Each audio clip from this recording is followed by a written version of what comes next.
Bonjour, nous sommes en 2021, nous sommes dans le site de l'Institut Docteur Angélique et dans une série de vidéos consacrées aux commentaires du livre des Actes des Apôtres.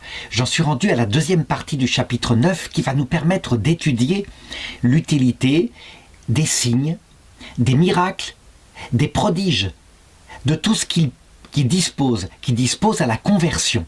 Et pour bien comprendre ce texte, il faut d'abord se souvenir de quelques notions en théologie.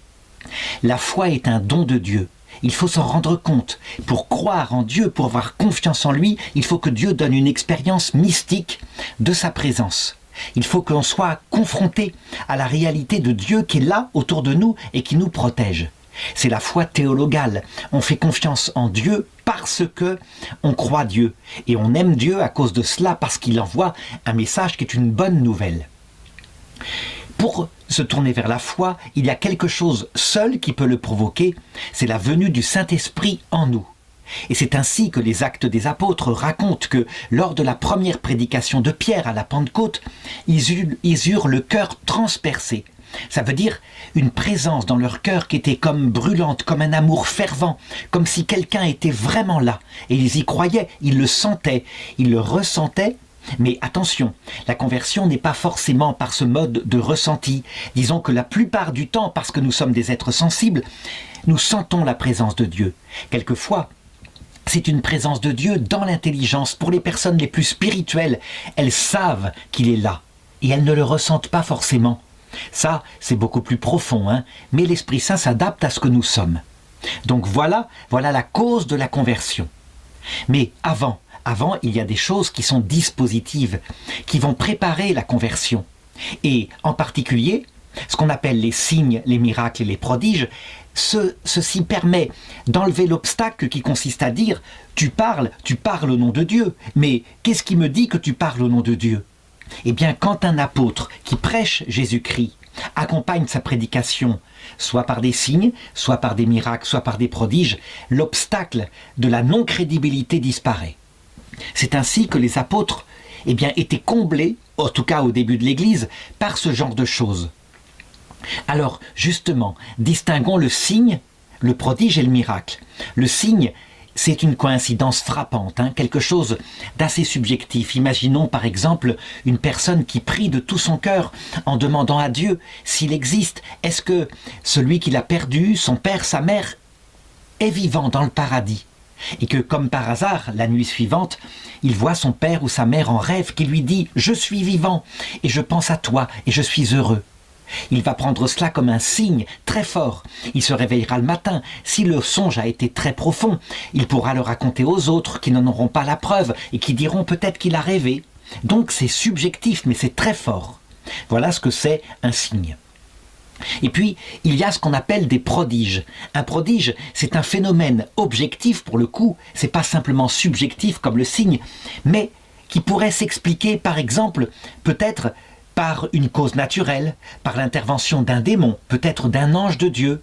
On ne sait pas. En tout cas, le phénomène n'est pas absolument, nécessairement applicable à Dieu.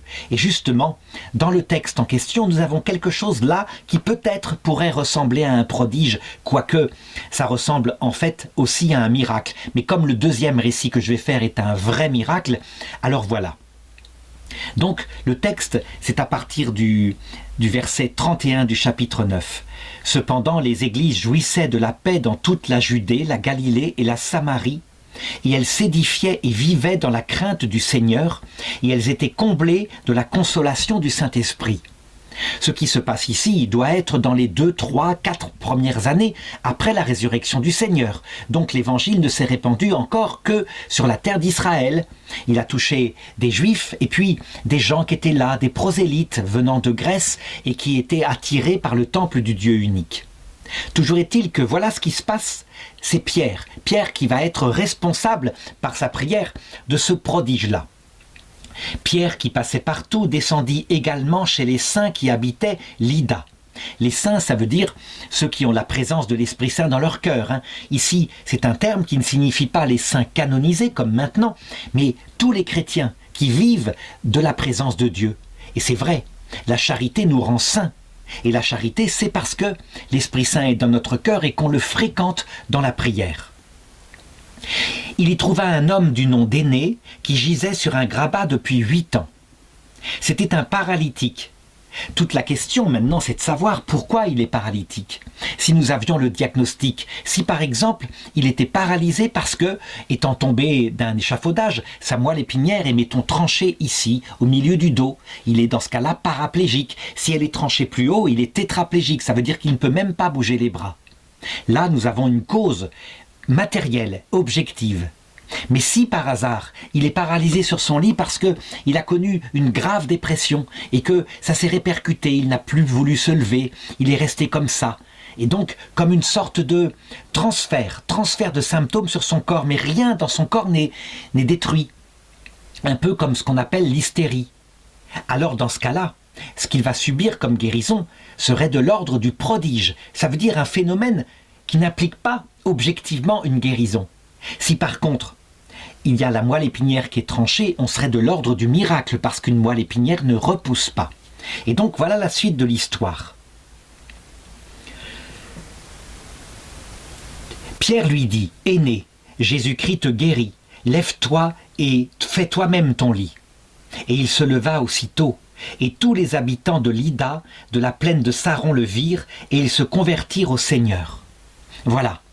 Voilà pourquoi je dis que pour le moment, en tout cas si on vérifiait par exemple ce qu'il a vécu sans avoir le diagnostic de ce qui l'a rendu paralysé, on peut parler de prodige, on ne peut pas être sûr qu'il y a un miracle, sauf si un médecin a fait le diagnostic que c'est inguérissable, c'est définitif. C'est ce qu'on voit par exemple avec l'aveugle de naissance que Jésus guérit. Là, du coup, c'est un miracle parce que manifestement l'organe de la vision était détruit et Jésus l'a guéri. Donc il y a eu objectivement quelque chose qui ne peut être dû qu'à la puissance de Dieu. Donc résumons, le prodige est un phénomène qui est possible à la nature, mais qui est extrêmement rare et surtout qui est stupéfiant. Par exemple, un prodige, c'est une personne qui fait actuellement un infarctus, qui tombe par terre, un médecin réanimateur arrive, il lui fait un massage cardiaque, et au bout de 3 minutes, il le réveille. C'est un prodige de la médecine. Il y a 200 ans, peut-être que personne ne l'aurait réveillé parce qu'on n'aurait pas su qu'il y avait possibilité de faire un massage cardiaque. Le prodige est donc dû, dans ce cas-là, à une cause naturelle. Dans le cas suivant, c'est ce que raconte le récit, donc à partir du verset 36. On va assister à, je crois, ce qu'on appelle un vrai miracle. Il y avait à Jopé parmi les disciples une femme du nom de Tabitha, en grec Dorcas. Elle était riche des bonnes œuvres et des aumônes qu'elle faisait. Or il se fit qu'elle tomba malade en ces jours-là et mourut. Donc reste à savoir, évidemment, quel est le diagnostic qui a été fait de sa mort. Si elle ne respire plus, que son corps devient rigide, véritablement, qu'ensuite, éventuellement, si on est en plein été, qu'il commence à sentir comme ce fut le cas pour Lazare, que Jésus a ressuscité, alors on est devant une vraie mort. Si ça dure plusieurs jours, on a la certitude. C'est pas comme ce que j'ai raconté tout de suite avec la réanimation. Après l'avoir lavée, on la déposa dans la chambre haute. Comme Lydda n'est pas loin de Jopé, les disciples, apprenant que Pierre s'y trouvait, lui dépêchèrent 2 hommes pour lui adresser cette prière « Viens chez nous sans tarder ». Pour être sûr que ce que va faire ici Pierre est un vrai miracle, il faudrait avoir les circonstances. Et c'est vrai qu'il y a parfois des sortes de paralysie qui ressemblent à la mort, mais en fait ce n'est pas vraiment la mort. C'est pour ça dans le temps qu'on parlait des croque-morts. Un croque-mort, c'est un personnage qui était chargé de mordre cruellement un mort à l'oreille par exemple ou à l'orteil pour vérifier qu'il était bien mort. Et on estimait que s'il était bien mort, il n'allait pas réagir. Il y avait effectivement de temps en temps des gens qui étaient enterrés parce qu'on les avait crus morts. Ce fut le cas, paraît-il, pour le grand prédicateur Bossuet. Celui qui faisait des sermons « Madame est morte, Madame se meurt, Madame est morte », des sermons extraordinairement bien écrits. Quand on déterra son cercueil quelques années plus tard, parce que on avait organisé un procès en béatification, on trouva qu'il s'était réveillé dans son cercueil, qu'il avait essayé de sortir de toutes les manières possibles, qu'il avait griffé le bois et qu'il n'avait pas pu sortir, qu'il était mort comme ça étouffé. C'était vraiment une terreur, quelque chose qui arrivait à ces époques-là et qui maintenant, je pense, ne se produirait pratiquement plus parce que, véritablement, on a des capacités à vérifier la mort réelle. Donc, si cette femme Tabitha est dans une simple paralysie, alors on dira qu'il y a eu prodige. Mais tout de même, le fait que Pierre se déplace comme ça, c'est assez stupéfiant. Donc, Pierre partit tout de suite avec eux, et aussitôt arrivé, on le fit monter dans la chambre haute, où toutes les veuves en pleurs s'empressèrent autour de lui montrant les tuniques et les manteaux que faisait Dorcas lorsqu'elle était avec elle. Donc en tout cas, tous les gens qui sont là sont convaincus qu'elle est morte, qu'elle est vraiment morte.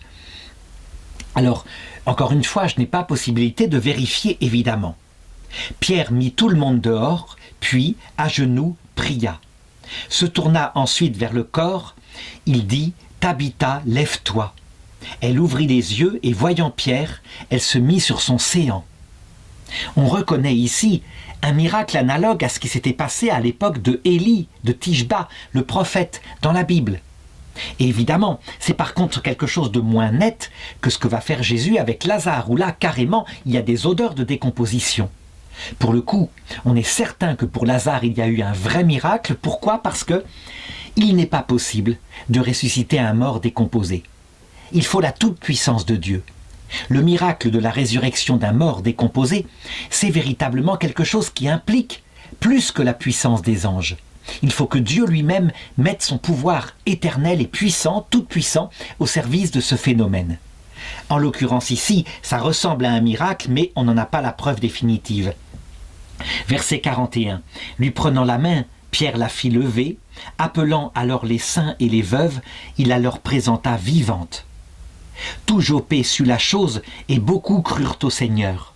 Beaucoup, mais ça ne veut pas dire tous. Ça veut dire que peut-être certains ont dit « Oui, est-ce qu'elle était vraiment morte? Est-ce qu'elle n'était pas complice de l'histoire? Elle était elle-même disciple de Saint-Pierre et peut-être qu'elle a arrangé les choses. » C'est possible qu'il y ait eu possibilité ainsi de douter, ce qui n'était pas le cas avec Lazare. Pierre demeura un certain temps à Joppé, chez un corroyeur appelé Simon. Alors, je terminerai cette histoire de la façon suivante. Pourquoi est-ce que Dieu fait des signes, des miracles et des prodiges? Eh bien parce que Pierre, quand il va devoir prêcher ensuite, puisqu'il n'a pas de preuves à montrer pour le moment, étant donné que Dieu, pour le moment, le temps de la vie terrestre, a comme sagesse de se cacher. Il pourrait apparaître, il l'a fait à Saint Paul, mais il ne le fait que rarement. En général, il nous laisse pendant un temps dans la foi. Donc, pour éviter de nous donner une certitude absolue qu'il nous donnera à l'heure de notre mort lorsque nous le verrons, alors il donne des choses qui sont dégradées, les signes, les prodiges et surtout les miracles. Mais, il faut le reconnaître, quand s'appuie sur cela la prédication d'un apôtre qui se met à expliquer que s'il a fait ce miracle, c'est au nom du Christ, parce que le Christ est mort, qu'il est ressuscité, qu'il est Dieu, etc., etc., la parole va être davantage crue. Un obstacle a disparu. La crédibilité de l'apôtre est là.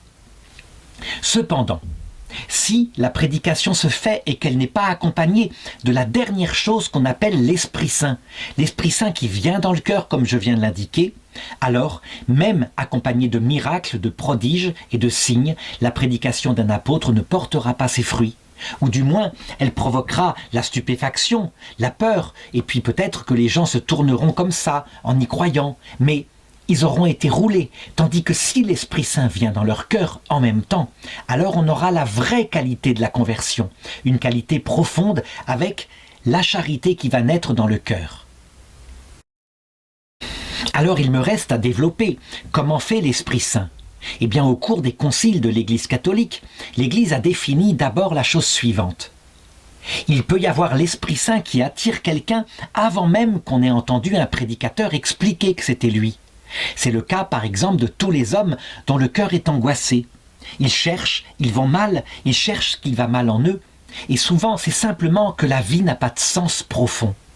Ils ont tout pour être heureux, et cette angoisse, ce feu dans leur cœur, est une angoisse mystique due à l'Esprit Saint qui les attire à lui, et aussi au vide de leur cœur qui est fait pour être rempli de Dieu. On appelle cette première phase la prémotion divine. Et cette prémotion divine, évidemment, elle est source de terribles angoisses. Elle peut provoquer, même chez certains qui ne découvrent pas Dieu, mais qui la ressentent très fort, eh bien, une envie de se suicider, de mourir, parce que cette vie n'a pas de sens. Évidemment, quand on a dit que ceux qui se suicidaient pour ça étaient immédiatement conduits en enfer, c'est une aberration, on le voit bien. Ce sont souvent les âmes les plus mystiques, mais elles n'ont pas eu la possibilité d'entendre parler du Christ. Deuxième étape, lorsque un prédicateur de l'Évangile arrive et qu'il explique que nous sommes faits pour Dieu, eh bien l'Esprit Saint peut venir dans le cœur de la personne et cette fois, ce n'est plus simplement une prémotion divine puisque la personne comprend ce qui lui arrive par la prédication de l'apôtre.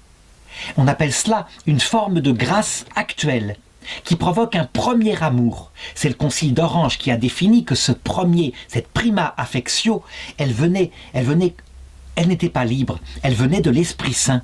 C'est avant même qu'on ait choisi l'Esprit Saint. Évidemment, une fois que la personne brûlée par ce feu intérieur, comprenant ce qui lui arrive, est invitée librement à accepter cet amour, alors on entre dans le domaine de la grâce sanctifiante. Ça veut dire que là, pour le coup, porté par la prémotion divine, porté par cette attraction de Dieu, porté par ce premier amour venant de l'Esprit Saint, la personne répond par un amour. Et c'est là que se crée l'alliance qu'on appelle la grâce sanctifiante. Ça veut dire que crée dans l'âme de la personne, en même temps qu'il l'attire à elle, la possibilité qu'elle se mette à l'aimer en le fréquentant, parce que l'Esprit Saint est descendu dans son cœur. Et avec cette grâce sanctifiante, va vivre tout l'organisme spirituel. La foi, parce que la personne croit que c'est Dieu qui est venu dans son cœur. La charité, parce que en ayant entendu ce que Dieu fait pour elle, elle accepte de l'aimer dans un cœur à cœur. On lui a dit que c'était l'Esprit Saint qui habitait en elle. On lui a dit que Dieu était amour. Elle ose l'aimer. Dans l'Ancien Testament, avant que la prédication n'enseigne ce que Jésus avait fait, lui le vrai Dieu, les gens n'osaient pas l'aimer dans le cœur à cœur parce qu'ils en avaient peur. Et donc, ils croyaient en lui, mais ils n'osaient pas rentrer dans la charité. Maintenant, c'est tout à fait possible. Et troisième chose, sortie de cette grâce sanctifiante, une espérance théologale qui leur faisait désirer de le rencontrer un jour, de le voir peut-être même dès cette terre, de leurs yeux, par un phénomène d'apparition qui viendrait maintenant, mais en tout cas d'attendre son retour dans la gloire, soit à l'heure de la mort, soit à la fin du monde.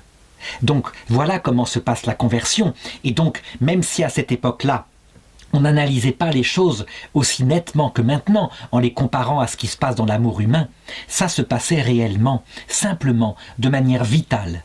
Et donc l'Église grandissait grâce à cela. Encore une question, certains se demandent, mais comment se fait-il qu'il n'y ait plus des miracles aussi nombreux qu'à cette époque-là? En réalité, il y en a. Il y en a des miracles à Lourdes, il y a aussi beaucoup de signes qui sont donnés subjectivement aux personnes. Mais, je dirais, ils sont moins nombreux parce que l'Église a déjà pris, je dirais, sa vitesse de croisière. Et donc, la foi peut être davantage enseignée par la prédication de ceux qui connaissent le Christ et par la venue directe de l'Esprit Saint dans le cœur. Cependant, si l'Esprit Saint voulait, par exemple, en Europe occidentale qui a connu une grande apostasie, tout d'un coup recréer l'Église, il pourrait fonctionner de la manière suivante, par exemple envoyer un apôtre qui ferait des miracles objectifs et qui serait célèbre, mais aussi il pourrait simplement augmenter l'angoisse dans le cœur des jeunes qui ne connaissent plus le Christ, et puis tout d'un coup envoyer un prédicateur de feu et l'Esprit Saint l'accompagnerait. Alors on verrait des gens en masse retourner à l'église mystérieusement et on verrait les analystes, ceux qui regardent de l'extérieur, dire c'est un phénomène sociologique, ils ont besoin de retrouver leurs racines. Ils ne comprendraient pas que en fait, en s'appuyant sur tout ce qui se passe dans le cœur, l'Esprit Saint fait ce qu'il veut et il peut faire maintenant des disciples à Jésus-Christ. Donc l'Esprit Saint s'adapte à chaque personnalité, à chaque époque. À notre époque, il aurait tendance à se cacher du côté des signes et des miracles, à ne pas en faire trop, parce que justement, la certitude qu'il est là, il veut la réserver de manière absolument démontrable pour l'heure de la mort, l'heure de son retour et pour la fin du monde. Pour le moment, il nous laisse dans une pastorale où il se cache.